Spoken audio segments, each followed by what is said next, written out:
If you believe the forecast, 2025 was set to be a rough ride for air cargo. Funny thing is, it hasn't quite played out like that. So when people say, oh, is this going to stop trade?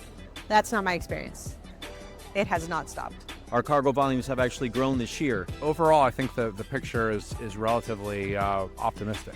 We're expecting continued growth going into 2026. But I think obviously the geopolitical issues are still out there. E-commerce will continue to grow, and that's really going to help fuel growth for the entire aviation industry.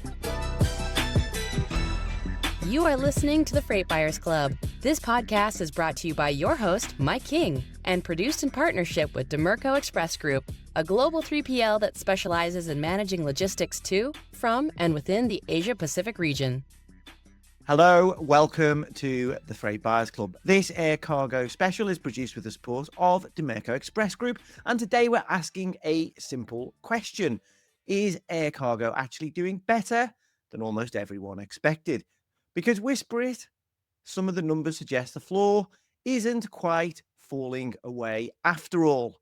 For all the headwinds air cargo has faced this year, in mid-November, the Baltic Air Freight Index, which reflects spot air cargo rates on global lanes, was 2.4% higher than a year earlier. In fact, if you go back to the end of last year, as you can see on video here, courtesy of TIACA Index, on freight pricing, at least as we build up to the traditional Q4 peak season, and the peak on rates in 2024 came in December, 2025 doesn't look a whole lot different to a year earlier.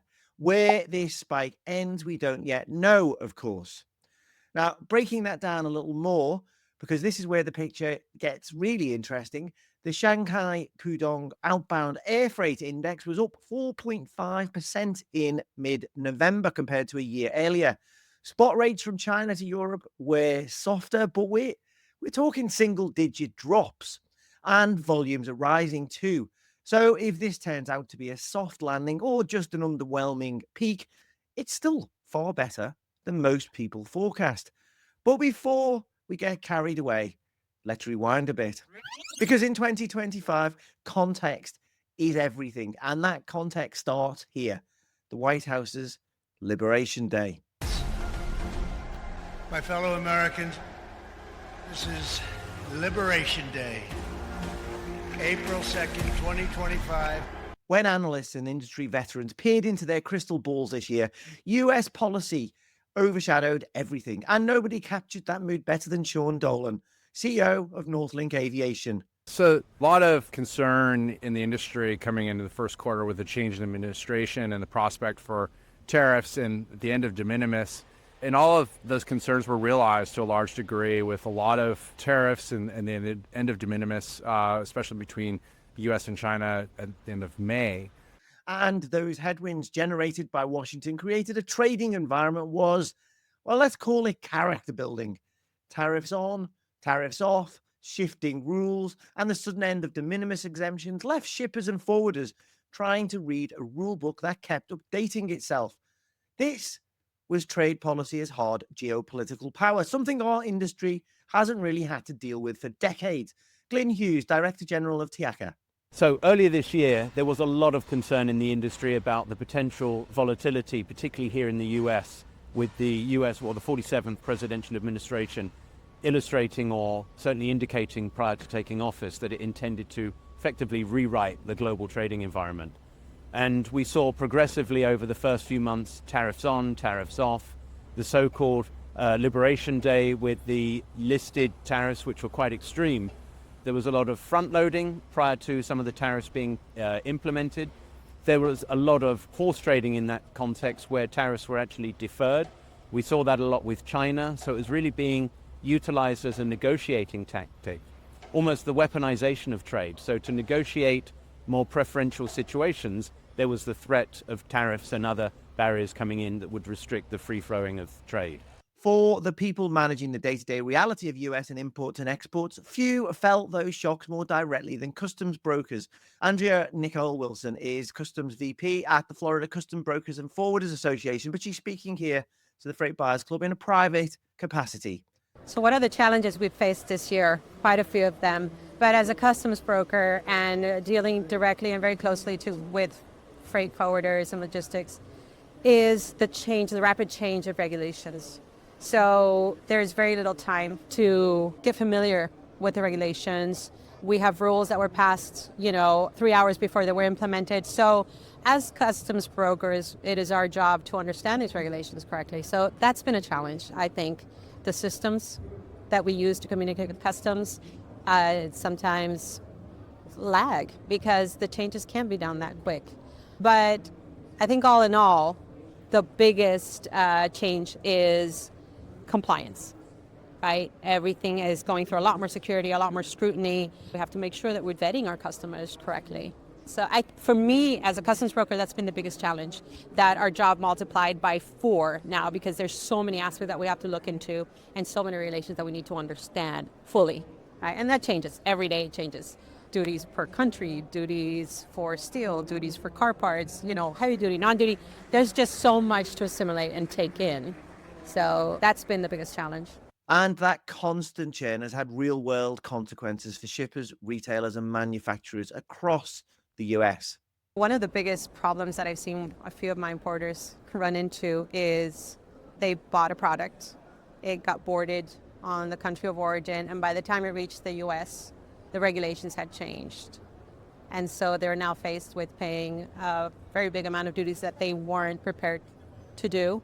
And a lot of people have had their cargo stuck or just abandoned because they just couldn't handle the huge financial responsibility that came with that. That's been one of the biggest things for my clients.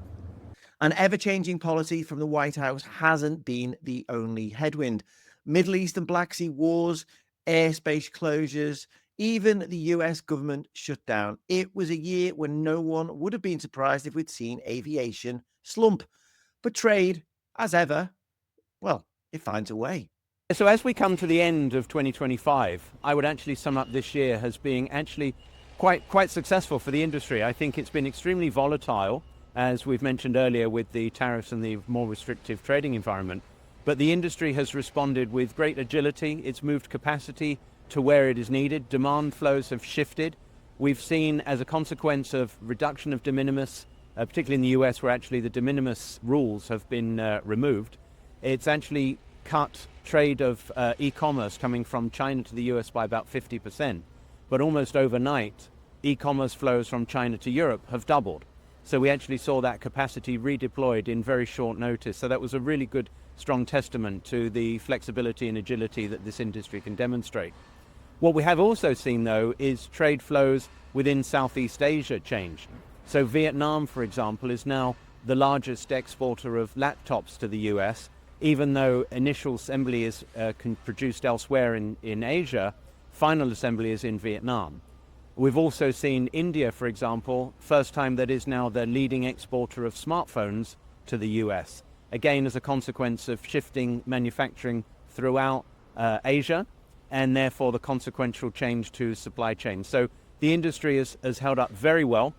That theme, resilience in the face of chaos, was echoed by traders, forwarders, shippers, and brokers we spoke to at Transport Logistics Americas in Miami in November. Actually, trade hasn't stopped. If anything, it's accelerated. I see clients pouring in like never before. So when people say, oh, this is going to stop trade, that's not my experience. It has not stopped.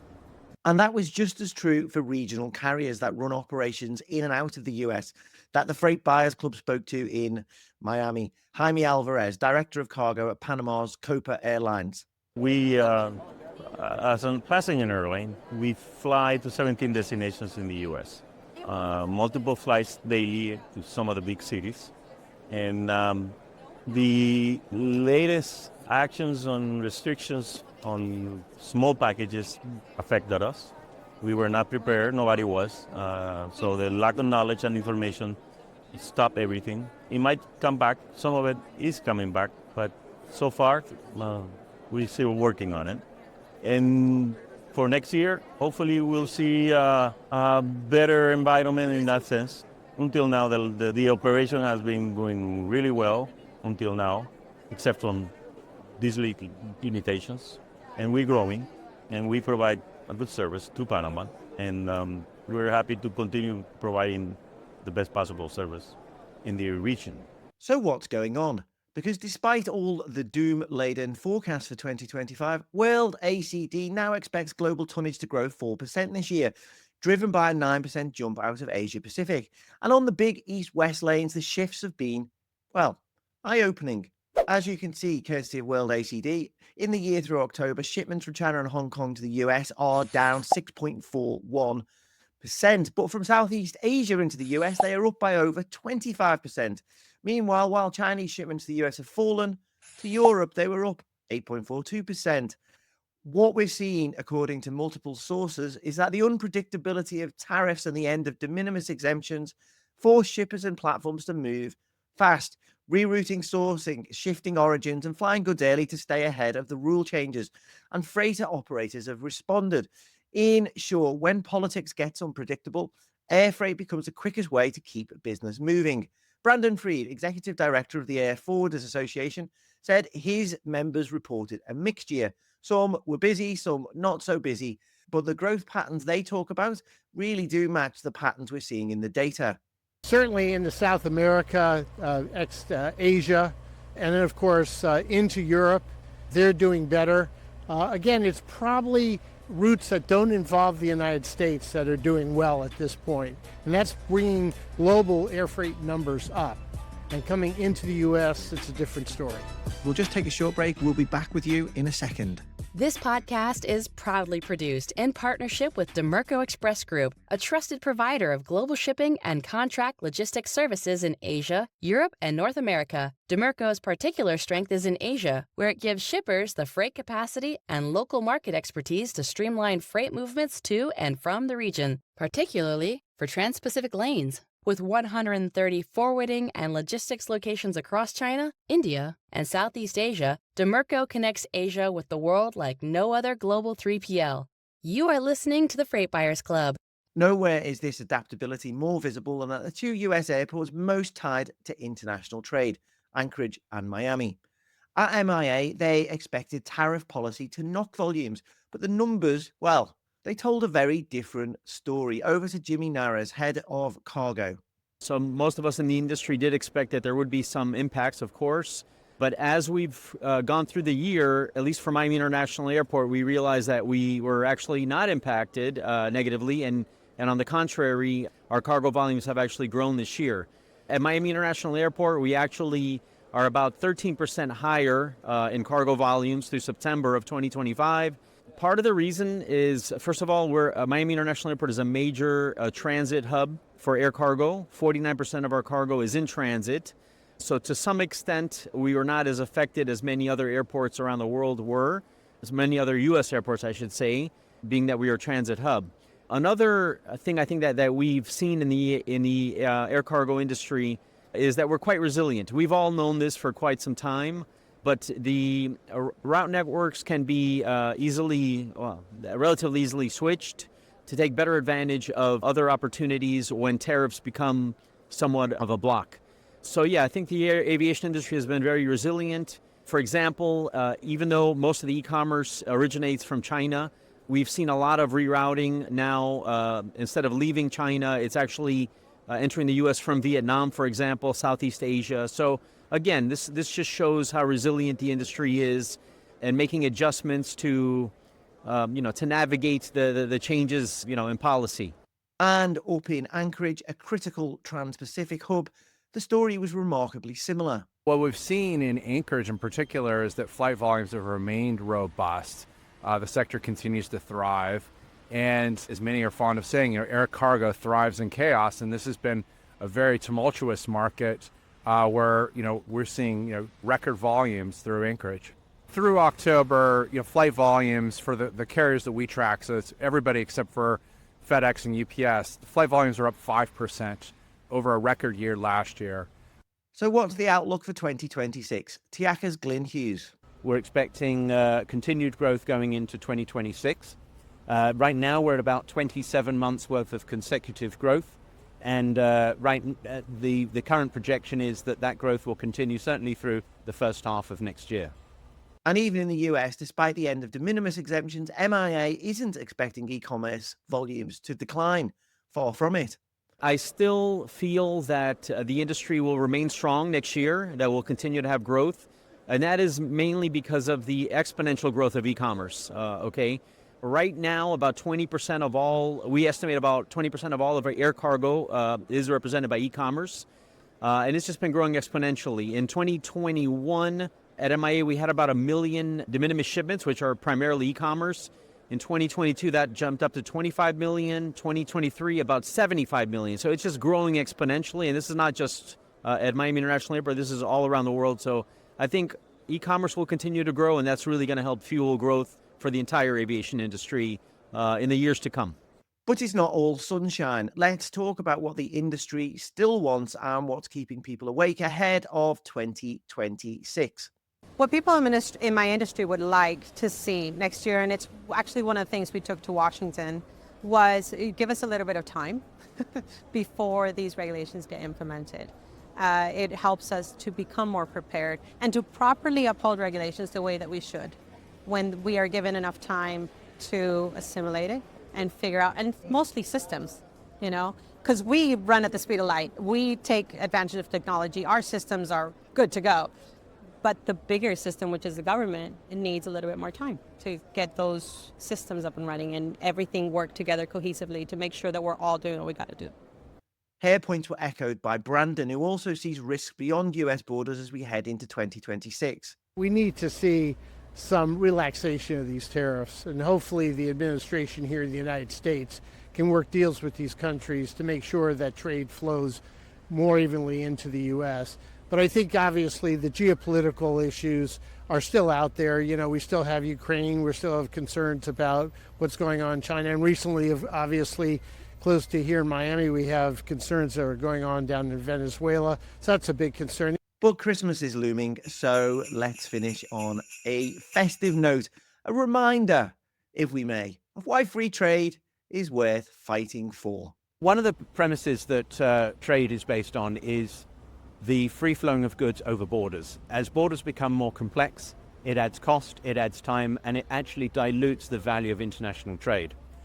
One of the interesting reports that the World Bank has actually produced is since the early 90s and the rapid growth of the global economy at that stage, over 1 billion people, global citizens, have actually been elevated out of abject poverty into the middle classes. So open, free and fair trade is good. It's good for the globe, it's good for global prosperity, and overall the global communities will benefit from continuance. So what we would like to see as TIACA is we would like to see all countries look at the value of trade not as a restrictive national concern, but more as part of a global community. Everybody benefits from free and open trade. National economies, global economies, and citizens of all countries. I do hope you enjoyed our take on the air cargo market, produced with the kind support of the Dimerco Express Group.